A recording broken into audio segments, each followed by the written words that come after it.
All right. Okay, good. Oh, but quick question. So do you think that I'm going to hell? I think... I'm sorry, go ahead. Anyways, my question was actually pretty simple. It's just that I generally try and be a good person, but I don't believe in the Christian God. Do you think I'm going to hell?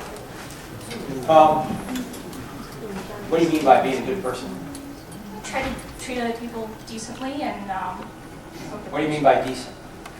According to the standards of our society, in a way that, hopefully they'll react well to me and they'll treat me well. Okay, but, society sometimes have standards that aren't good, like we've been mentioning. That's true. Society. Okay, so,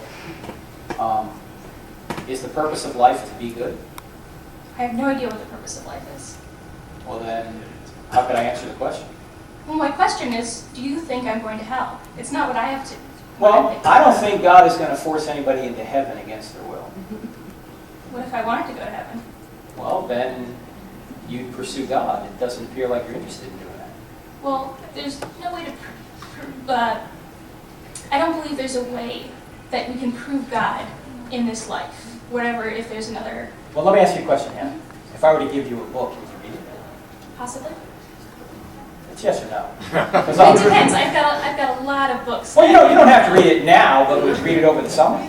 Maybe.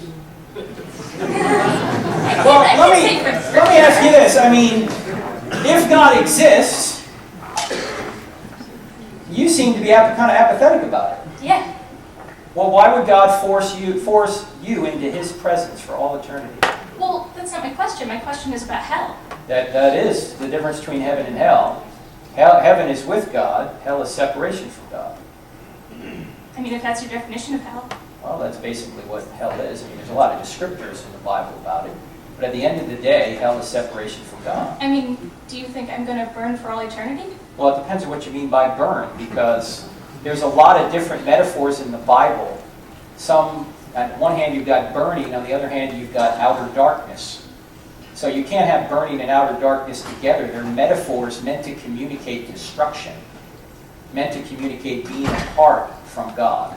If she doesn't believe in God, why does it matter what he thinks about her eternal state? And if she doesn't believe in God, she also shouldn't care about hell. So why is she asking these questions? Because she's trying to make the Christian look bad. She's trying to make him look condemning and intolerant so she can use that against him. Isn't it ironic that this woman claims to be a good person, yet she's using manipulation and deception to make him say something bad so she can use it against him? Yes, she's a very good person. Was Jesus' resurrection a metaphor? No, I don't think so, because otherwise a lot of people died for a metaphor. So how do you distinguish between a metaphor and what's not a metaphor in the Bible? Oh, the same way we do in normal language. Like when we say, this computer cost me an arm and a leg. You know what that means, right? Unless somebody took an arm and a leg from you. Yeah, if I was an amputee, but we don't. We generally understand most times when metaphors are used and when something is literal. So I don't think hell would be a nice place to go to, but even Christopher Hitchens says hell, or let me back up. Christopher Hitchens says heaven would be hell to him. He doesn't want God now, so he's not going to want God in eternity. Well, I'm not Christopher Hitchens. I know. But I'm just simply saying that if God exists and if Christianity is true, would you become a Christian? And you kind of said no. Well, it depends if it's in this life or it's in a theoretically another life, because I don't believe that you can prove anything about whether Christianity or whether there's life after death in this lifetime. So there's no, Why do you say that? Why do you, and what do you mean by proof? Beyond a reasonable doubt. Okay, good. I think that's true, beyond a reasonable doubt. And why couldn't we prove beyond a reasonable doubt that Jesus rose from the dead? Because nobody... all the testimonies about it were written hundreds of years later. There's a lot of... eyewitness testimony from a long time ago, that doesn't hold much weight in... It doesn't matter how far back the testimony was. If it's eyewitness testimony and you can reconstruct the original, it could have happened yesterday. Well, what about Herodotus? What does that have to do with Jesus? Does everything that he... he wrote histories, back even before. Hang on 1 second. You seem to be saying that you can't prove Jesus rose from the dead. Right. At the same time, you're saying you can prove he didn't. No. Well, yeah, it seems highly unlikely, because given that nobody else in the history of human existence has ever risen from the dead. It seems very unlikely that one person in one specific situation would have, given that the only thing we have to prove it is eyewitness testimony from 100 years later. Or 200 years later. And that is exactly why the resurrection is such an amazing miracle. Because if resurrections happened all the time, we wouldn't look at Christ's resurrection as being anything unusual. Why is it that people who don't believe in God are always trying to make God look bad? Because deep down inside, they know God exists, but they suppress that knowledge by denying it vehemently until they convince themselves that it's true, regardless of how absurd their arguments are. What about all the other miracles that were, maybe some of them are true, maybe some of them aren't, That's right. You have to evaluate them on a case-by-case basis. And let me just say, you're factually in error about when the documents were written down.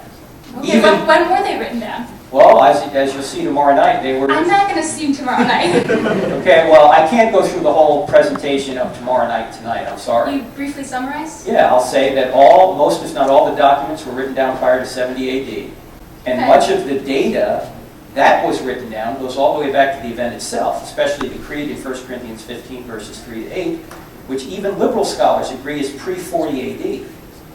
So this is very early testimony. Even Bart Ehrman, the great skeptic, says Jesus certainly existed, certainly was crucified, certainly his disciples believed he rose from the dead. The only thing Bart Ehrman can't bring himself to believe is that he actually did rise from the dead, because he says an historian can't know that. Why? Because philosophically he's ruled miracles out of existence, not because the data isn't there. Right, but how do you distinguish that from other miracles that have, people say that, they've proved beyond a certainty that they interviewed all sorts of people and they definitely said that this miracle happened on such and such a date. All the different, martyrs in Catholicism. I mean, do you? You have to look at each alleged miracle claim on a case-by-case basis and make a judgment as to whether or not the eyewitness and other testimony is good enough to meet the standard you brought up, which is the right standard beyond a reasonable doubt. So what other miracles happened in humanity? Well, I think the miracles surrounding Jesus certainly happened.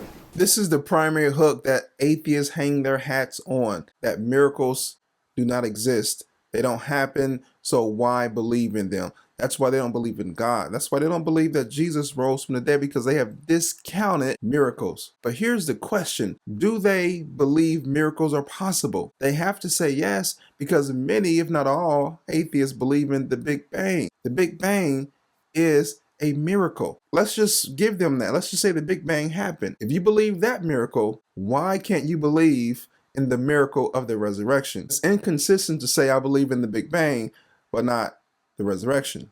If the Big Bang is possible, certainly the resurrection is possible. Well, the greatest miracle of all has already occurred. Right, so are there any others? The greatest miracle of all is already, I don't know, you have to figure Right, out... so, have you applied the case-by-case basis to other miracles? And what have you come up with? Well, you have to give me a miracle. I just can't comment on every single miracle. And that's kind of beyond the scope of what we're doing here today. Okay? So, you have to look at each one on a case-by-case basis. If the greatest miracle of all has already occurred, and I haven't even told you what that is, what is the greatest miracle in the Bible? No, the resurrection is easy. The greatest miracle in the Bible is the first verse. In the beginning, God created the heavens and the earth. We've just given evidence that the first verse is true. If that verse is true, are the other verses in the book at least possible? Sure. Okay. So you can't philosophically rule miracles out as David Hume does, as Bart Ehrman does, as James Tabor from UNC. Yes, you can. No, you can't, because the greatest miracles already occurred. I mean, it's If God exists, miracles are depending on possible. your definition of a miracle. Well, it does. It does depend. I'm talking about an intervention of God into the space-time continuum. Okay. Let's you and me talk some more. I'll give you a book if you read it. If you won't read it, then I won't give you one. All right, I'll read it. Okay, good. Oh, but quick question. So do you think that I'm going to hell? I think I'm going to hell if I don't bow my knee to a creator because I'm a sinner. Right. And if you don't bow your knee to a creator to get the free gift of eternal salvation, God will not force you into his presence against your will. He loves you too much for that. So I think that's a yes. He'll send you where you want to go.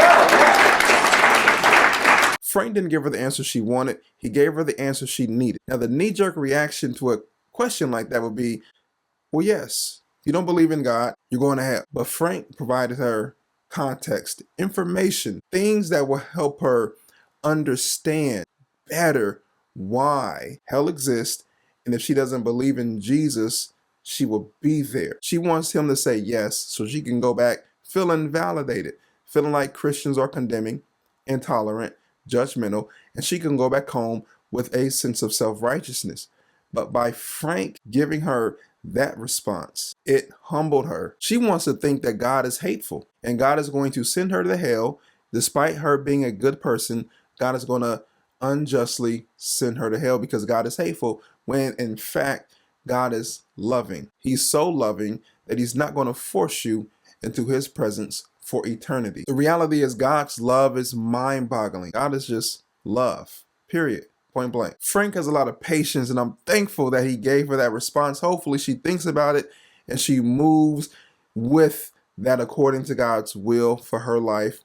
I will give her credit. She was nice and polite. I can't say that about everybody. There's some bad people out there that are crazy about their beliefs. Check this out. If you enjoyed this video, you want more content like this, do me a favor, subscribe to the channel, like this video. I'll be back next week with another one. This is Pastor Frederick. This is About a Book. Peace.